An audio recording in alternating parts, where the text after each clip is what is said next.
Bu yog'iga endi sabzavotlarga boy sabzi tayyorlaymiz. Ham foydali, ham mazali. 45 minut suvda qaynatilgan go'sht, so'masdan qaynatsanglar go'shtinglar qotib qolmaydi. Pishgan go'shtimizga soya solib, tuz sepib, birroz aylantirib, ustini yopib olib qo'yamiz. Yana ham yumshoq mazali bo'lishi uchun. Quyoshda g'arq pishgan rang-barang bolgarskiylarimizni so'macha shaklida to'g'rab olamiz.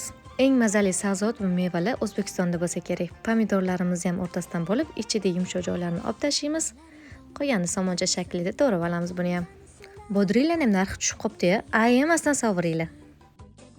Qizigan yog'ga o'rtacha bitta piyoz solib, bir sidra aylantirib olamiz. Go'shtni ham suvda pishirib olganimiz uchun uni ham birroz aylantiramiz, ko'p qo'rmaymiz, qotib ketishi mumkin.